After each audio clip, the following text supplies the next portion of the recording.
சத்யாவில் சுதந்திர தின super offer. அனைத்து வீட்டு உபயோகப் பொருட்களும் மாபெரும் தள்ளுபடி விலையில் வாங்கிடுங்கள்.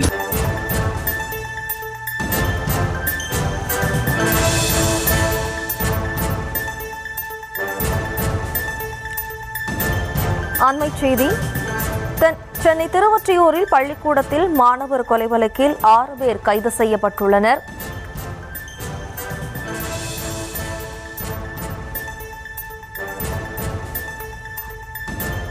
மாணவரை கொன்றதாக 6 பேரை கைது செய்து நீதிமன்றத்தில் ஒப்படைத்துள்ளனர் காவல்துறையினர். தொடர்பான அண்மை செய்தியை பார்த்து வருகிறோம். சென்னை திருவொற்றியூரில் பள்ளிக்கூடத்தில் மாணவர் கொலை வழக்கில் 6 பேர் கைது செய்யப்பட்டுள்ளனர். விவரங்களோடு இணைகிறார் நமது செய்தியாளர் பிரபு. வணக்கம் பிரபு, விவரம்.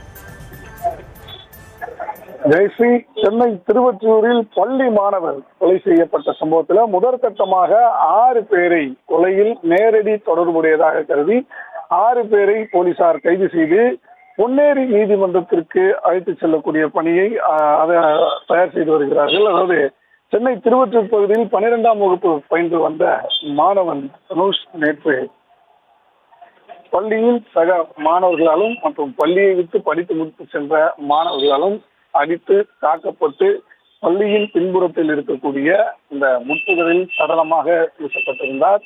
இது பெரும் அதிர்வலையை ஏற்படுத்தியிருந்த நிலையில் போலீசார் இது தொடர்பாக தனிப்படைகள் அமைத்து இந்த கொலை வழக்கில் தொடர்புடையவர்கள் யார் யார் என்று விசாரணை செய்து காலை ஒரு 12 பேரை கைது செய்திருந்தார்கள். அதில் 8 பேர் பள்ளி மாணவர்கள், 4 பேர் கல்லூரி மாணவர்கள் என்ற ஒரு தகவலும் வெளியாகியிருந்தது.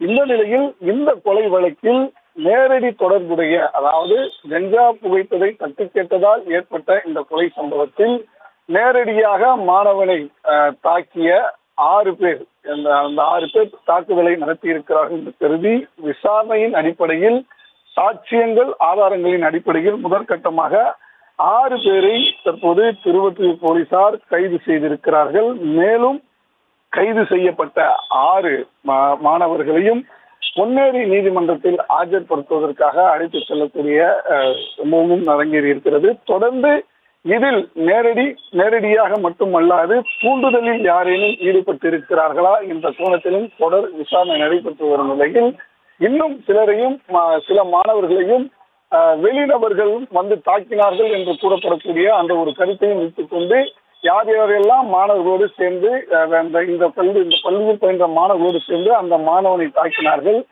தூண்டுதல் ஏதேனும் இருக்கிறதா என்ற கோணத்தில் எல்லாம் போலீசார் இன்னும் பலரையும் தொடர்ந்து விசாரணை செய்து வருகிறார்கள். இந்த கொலை சம்பவத்தில் இன்னும் பலர் சேர்க்கப்படலாம், குற்றவாளிகளாக ஆதாரங்களின் அடிப்படையில் நிரூபிக்கப்படலாம் என்ற தகவல் கிடைத்திருக்கிறது.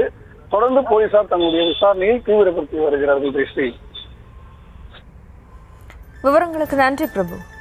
சத்யாவில் சுதந்திர தின சூப்பர் ஆஃபர். அனைத்து வீட்டு உபயோகப் பொருட்களும் மாபெரும் தள்ளுபடி விலையில் வாங்கிடுங்கள்.